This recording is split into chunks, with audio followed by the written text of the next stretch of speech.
Hi, my name's Amy Slack and I'm Head of Campaigns and Policy here at Surfers Against Sewage. It's really great to be part of the C7 today to bring ocean activists together to really protect and restore our ocean. I'm here to talk to you about the ocean and climate emergency.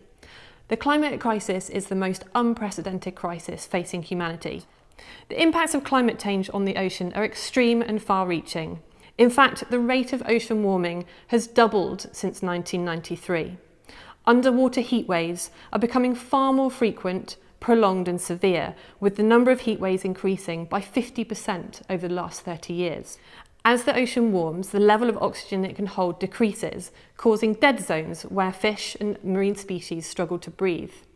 As level of oxygens decrease, level of carbon increases, causing ocean acidification. This is occurring at a rate of 10 times faster than experienced in the last 300 years.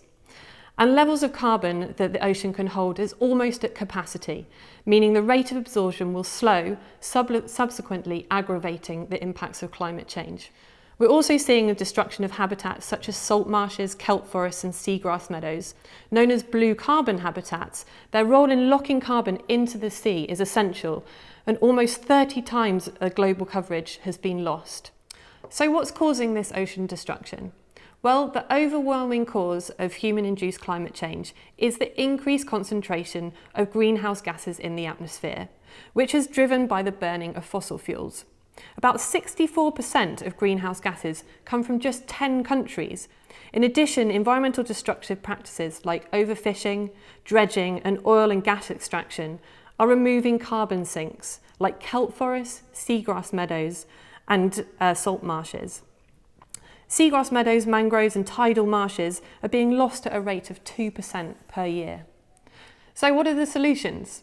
Firstly, we need to urgently reduce greenhouse gas emissions. We need to be net zero by 2030, reducing our dependency on fossil fuels and rapidly increasing renewable energy such as solar and wind. Europe, in fact, holds 20 to 30% of global tide resources, and 80% of those are based on the UK's coastline. It's estimated that ocean energy can therefore provide minimum of 10% of the UK's electricity reserves. But reducing carbon emissions alone will not be enough to keep global temperatures to 1.5 degrees. We must also remove large amounts of carbon from the atmosphere.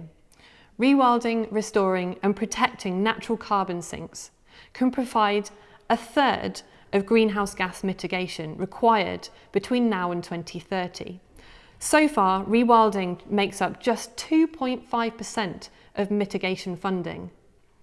Blue carbon habitats like seagrass, meadows, tidal marshes are some of the most effective long-term carbon sequestration models and methods of locking carbon into biomass.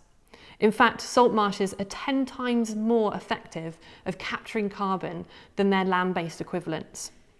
So what can you do as an ocean activist? Well, firstly, you can minimise your carbon footprint.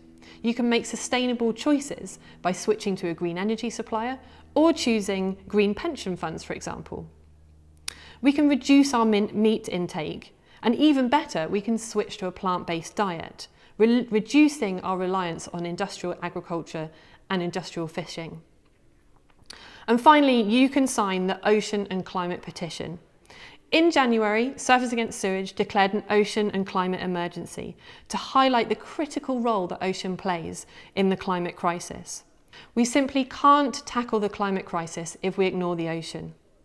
We're calling for governments around the world to put the ocean at the front and centre of climate discussions this year through the G7 and COP26 conferences. We're calling for ocean rewilding and blue carbon habitat restoration.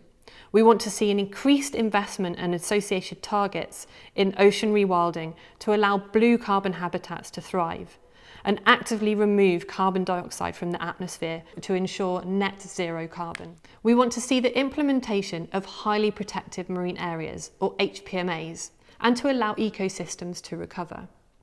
And finally, we need a recognition in the importance of marine ecosystems to human health and well-being.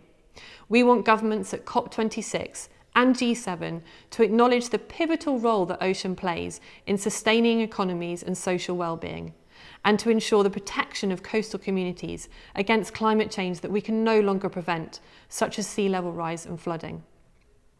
Thank you so much for listening to this C7 session today. Go to our website www.sas.org.uk to sign our petition and find out what other actions you can take as an ocean activist.